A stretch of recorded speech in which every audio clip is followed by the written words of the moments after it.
मैं doctor Vinay Kumar, assistant professor, LN. Mishra college of business management, Muzaffarpur, आज अपने बीएड के छात्रों के लिए पाश्चात्य शिक्षा दार्शनिक फ्रॉवेल महोदय की शिक्षा दर्शन को लेकर आप सबों के बीच उपस्थित हो रहा हूं।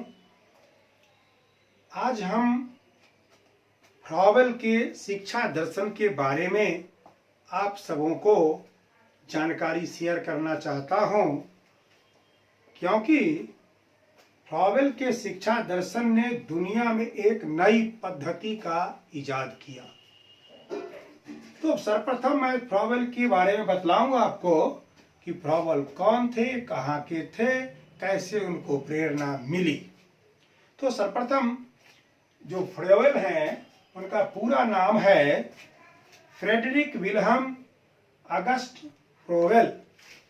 उनका जन्म जर्मनी के एक छोटे से गांव ओवरस्वीच में हुआ था और 21 अप्रैल 1782 को उनका जन्म जर्मनी के ओवरस्वीच गांव में हुआ था। फ्रॉवेल के पिताजी, उनके माता का देहांत हो गया और उनके पिताजी उन पर बहुत ध्यान नहीं दिए, और पिताजी के ध्यान नहीं देने के कारण ही उनको 10 वर्ष के उम्र में उनके मामा ने उन्हें गोद ले लिया और वो मामा के साथ रहते थे।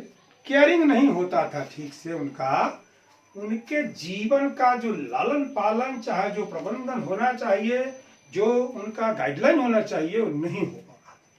तो फिर 15 साल की जब उम्र उनकी हुई तो उनके चाचा ने उन्हें अपने पास ले आया और चाचा ले आकर के वन विभाग के अधिकारी के पास उनको रख दिया। तो 15 वर्ष की उम्र के में गए और 2 साल तक वह जंगल में रहे, वन के विभाग के कर्मचारी के साथ रहे और वहां रहने के कारण उनके अंदर प्रकृति से एक लगाव हो गया, एक जुड़ाव हो गया, अध्यात्म की ओर उनकी चिंतन जाने लगी और वो प्रकृति के वातावरण में रहने लगे। 17 वर्ष की जब उम्र हुई तो उनका नामांकन जर्मनी के जेना विश्वविद्यालय में हुआ, लेकिन पैसे के अभाव के कारण उनका पढ़ाई लिखाई पूरा नहीं हुआ। विश्वविद्यालय से उनको लौटना पड़ा और जब विश्वविद्यालय से वो लौट गए, और लोग जब वो गए थे मिशन तो उनको लोग मूर्ख समझता था, लेकिन उनको उनके अंदर एक ऐसी जागृति पैदा हो रही थी, एक चेतना भीतर से आ रही थी अंतःकरण में, जो आने वाले दिन में दुनिया को कुछ देने वाला था। तो फ्रेडरिक विल्हेम अगस्त फ्रॉवेल ने शिक्षा के क्षेत्र में एक ऐसा क्रांति दिया, सूत्रपात किया बच्चों के लिए, जिसमें उन्होंने बनाया किंडरगार्टन।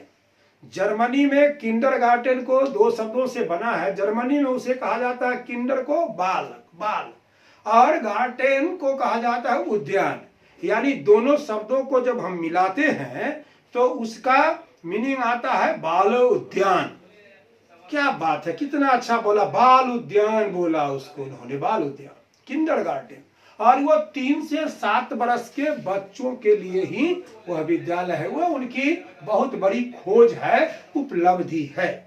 अब देखिए मित्रों कि 1837 में उन्होंने इस विद्यालय की स्थापना बर्गन में की थी।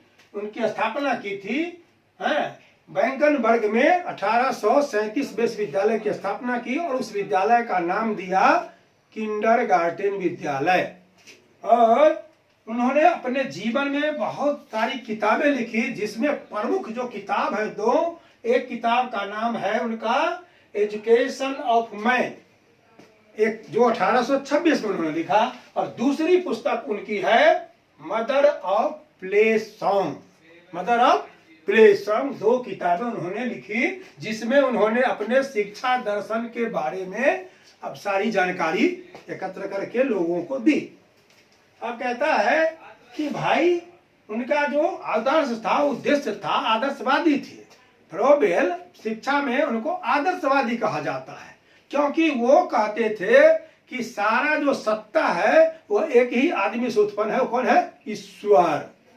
चाहे वो पदार्थ हो, चाहे वो प्रकृति हो, रचना हो, आंतरिक शक्ति हो, आत्मा हो, वो सभी तीनों मिलते हैं किसके द्वारा? मिलते हैं ईश्वर के द्वारा। इसीलिए उन्होंने एकता के सिद्धांत की बात रखी।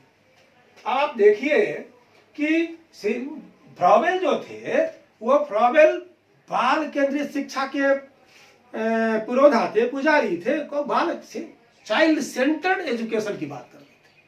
और उन्होंने क्या कहा कि ईश्वर और आत्मा को बहुत माना। कहा कि बाह्य जो चीजें हैं, जो बाहरी भौतिक चीजें हैं, जो बाहरी चीजें हैं, वो सब दिखावा मात्र है। जो असली चीज है वह अंतर से आता है, आत्मा के द्वारा। आत्मा जो है, ईश्वर जो है, उसके द्वारा होता है। और विद्यालय, उन्होंने उनका जो संकल्प था वो विद्यालय को कहते थे लघु समाज। विद्यालय क्या है? लघु समाज है, जहां विद्यार्थियों के व्यक्तिगत विकास होता है, उसका सामाजिक विकास होता है, उसको जीवन जीने की कला उसमें आती है। और उन्होंने कहा कि शिक्षा जो है, उन्होंने अपने शिक्षा में जो पाठ्यक्रम रखा, उस पाठ्यक्रम में उन्होंने कहा क्या? पहले कौन शिक्षा देना चाहिए? धर्म तथा धार्मिक शिक्षा देनी चाहिए हमें। और कहा कि धर्म तथा धार्मिक निर्देश। दूसरा कहा गणित की शिक्षा हमें देनी चाहिए, और भाषा की शिक्षा देनी चाहिए, कला की शिक्षा देनी चाहिए, प्राकृतिक विज्ञान की शिक्षा हमें देनी चाहिए। और शिक्षण में कहा, शिक्षण विधि में क्या बोला? आत्मक्रिया के द्वारा, सेल्फ आत्मक्रिया के द्वारा शिक्षा हमें देनी चाहिए, सामाजिक क्रिया के द्वारा। क्योंकि बच्चे, मनुष्य अंततः कहाँ रहेंगे? समाज में रहेंगे। तो हमको समाज के अंदर उसकी जो शिक्षा है, उसके अंदर उसके द्वारा होनी चाहिए, सामाजिक क्रिया के द्वारा। जो समाज में जो कार्य करते हैं उसके द्वारा हमें शिक्षा मिलती है। तीसरा कहा खेल के द्वारा, खेल विधि के द्वारा। कहा कि खेल से व्यक्ति का, बालक का स्व विकास होता है। खेल के द्वारा उसके अंदर एक व्यक्तिक विकास होता है, एक उसके अंदर विश्वास जगता है। खेल के द्वारा उसकी अपने क्षमता में वृद्धि होती है, और खेल के द्वारा उसमें सामाजिकता का भी विकास होता है, क्योंकि बहुत सारे बच्चों के साथ खेलते हैं। और कहता है कि उनको कहता है कि रचना, गति मोशन के द्वारा, रचनात्मक कार्य के द्वारा, रचना के द्वारा। कैसे रचनात्मक कार्य वो करेंगे, उससे उनका क्या होगा? सेल्फ कॉन्फिडेंस बढ़ेगा, उनकी क्षमताएं बढ़ेगी, पढ़ने का जो कैपेसिटी है, अंडरस्टैंडिंग का जो कैपेसिटी है, वो उसमें क्या होगा? विकास होगा। और उन्होंने बड़ी बात कही, कहा क्या? कि हमें बच्चों के लिए जीना चाहिए, हमें बच्चों के लिए जीना चाहिए की बात उन्होंने कहा। और कहा क्या? करके सीखना। हमने प्रीवियस क्लास में भी मित्रों ने बताया कि महात्मा गांधी हो, या रूसो हो, या रविंद्रनाथ टैगोर हो, या घोष हो, जितने भी शिक्षा दार्शनिक को आपने देखा या सुना, उसमें आपने क्या पाया? पाया कि करके सीखना, लर्निंग बाय डूइंग। ये तमाम शिक्षा दार्शनिकों में यह कॉमन बात है, कॉमन फीचर है। और मित्रों, हम देखें आगे कि उन्होंने शिक्षा के जो उपकरण बताए। उन्होंने शिक्षक को क्या कहा?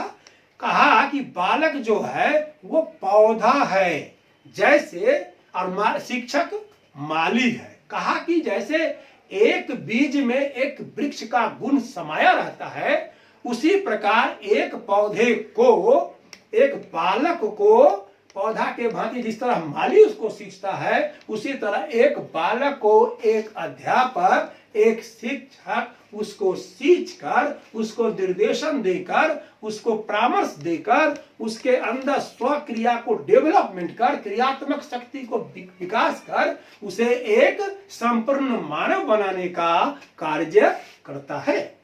ऐसा उनका शिक्षा का जो सिद्धांत है उस तरह का है। उनका कहना है कि भाई शिक्षक में ये गुण हो।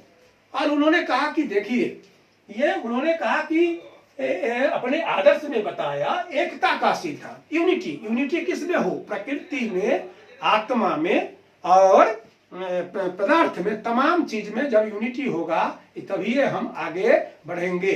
और कहा सत्यम शिवम सुंदरम। उन्होंने कहा कि सत्यम शिवम सुंदरम का जो संकल्प है वो बालक में होना चाहिए। शिक्षा के वास्तविक तत्व है, उसके वास्तविक तत्व ने कहा सत्यम शिवम सुंदरम होना चाहिए। बालक को इस प्रकार के भाव उनके अंदर था। और शिक्षा के उपकरण में उन्होंने कहा खेल विधि, खेल के द्वारा उसके पास ऐसा उपकरण हो, खेल का समान हो, जिसके साथ वह खेले और वो अपना खेल गीत बना करके, खेल में ऐसा प्ले सॉन्ग हो, उसी सॉन्ग में वो अपने शिक्षा का विकास करे। और उन्होंने कहा क्या? उपहार के द्वारा। जैसे हम बच्चे को पढ़ाने में उपहार देते हैं, गिफ्ट देते हैं, और उस गिफ्ट से के द्वारा बच्चा क्या करता है? खेलता है। कई रंगों का गेंद है, बल्ब है और सामान है, जिसको लेके बच्चा उसको जोड़ता है, खेलता है। और क्रियात्मक विधि के द्वारा कहा, क्रियात्मक विधि के द्वारा कहा कि उससे रचनात्मक शक्ति उसके अंदर बढ़ती है। जब वो खुद से करता है, कोई कार्य को करता है बच्चा, तो वो बच्चा आगे बढ़ता है। तो हम इस प्रकार देखें कि फ्रॉवेल जो आदर्शवादी था, जो जर्मनी का शिक्षा दार्शनिक था, जिन्होंने शिक्षा में किंडरगार्टन पद्धति को लाया, जिसमें 3 से 7 वर्ष के बच्चों को विभिन्न वर्गों में कहा कि लकड़ी का काम करेंगे, ड्राइंग का काम करेंगे, खिलौना बनाएंगे, कि चित्रकारिता करेंगे, पेंटिंग करेंगे और कई तरह के काम वो खुद से करेंगे। तो उनके अंदर सेल्फ स्वावलंबन का, सेल्फ डिपेंडेंट का कार्य उसके अंदर क्षमता का विकास होगा। इसलिए उन्होंने इस तरह की बातें कही और अपनी शिक्षा में धार्मिक निर्देश की बात कही, क्योंकि व्यक्ति को अंततः समाज में रहना है और व्यक्ति के अंतर्गत अगर धार्मिक निर्देश उसको न दिया जाएगा तो बालक क्या हो जाएगा? अत्याचारी हो जाएगा, अनाचारी हो जाएगा, दुर्व्यवहारिक हो जाएगा। इसलिए मानव निर्माण की बात उनके संकल्प में था, वो आदर्शवादी थे और उनको एकता के सिद्धांत में विश्वास था, विकास के सिद्धांत में विश्वास था और सत्यम शिवम सुंदरम उनके शिक्षा का उद्देश्य था कि बालक में सत्यम शिवम सुंदरम का प्रविष्ट हो, बालक मानव बने। और उन्होंने मानवता की ही बात की। बालक को बोला कि बालक जो है सो एक पौधा है, उसको शिक्षक एक माली है और शिक्षक उसको सींचता है। तो उन्होंने खेल गीत के द्वारा, उपहार के द्वारा, स्वयं क्रिया के द्वारा शिक्षा देने की बात कही। और खूब वातावरण अनुशासन के बारे में कहा कि अनुशासन सीमित स्वतंत्रता देनी चाहिए, बच्चे को स्वतंत्रता हो, लेकिन अनुशासन में कहा सीमित स्वतंत्रता हो और उसको शिक्षक इस तरह से कार्य में, रचनात्मक कार्य में लगाए कि वह स्वयं अनुशासित रहे। और उसे बहुत कड़े दंड की बात उन्होंने नहीं कहा, लेकिन बहुत स्वतंत्रता देने की भी बात उन्होंने नहीं कहा और सीमित स्वतंत्रता दी अनुशासन के मामले में। तो हम देखें कि अभी में फ्रॉवेल साहब क्या शिक्षा दर्शन जिस प्रकार मौर्या मॉन्टेसरी को हम लोगों ने देखा कि मॉन्टेसरी पद्धति का इजाद किया, उसके पहले फ्रॉवेल साहब ने किंडरगार्टन पद्धति का आविष्कार किया, जो पूरे दुनिया में आज भी चल रहा है। किंडरगार्टन पद्धति चूंकि उनके ऊपर फिक्टे का प्रभाव था, सिलेन का प्रभाव था और वो अभाव में थे। अभाव में होने के बाद उन्होंने जीवन को जिया, देखा, प्रकृति से जुड़ा, जंगल में जाके देखा और तब उनके अंदर एक चेतना आई, आध्यात्मिक चेतना आई। वह आध्यात्मिक चेतना शिक्षा के क्षेत्र में एक क्रांति लेकर आया, एक नई विधि का इजाद किया, जो बच्चों के शिक्षा में आज कारगर साबित हो रहा है। तो मित्रों, आज हम लोगों ने फ्रॉवेल के शिक्षा दर्शन को पढ़ा, समझा और आगे इसमें अगर कोई आपको सुझाव हो, कोई आपको कठिनाई हो तो आप मुझसे संपर्क कर सकते हैं। मैं उनका निराकरण व्यक्तिगत रूप से भी करना आपके साथ चाहूँगा। बहुत बहुत धन्यवाद मित्रों, बहुत धन्यवाद।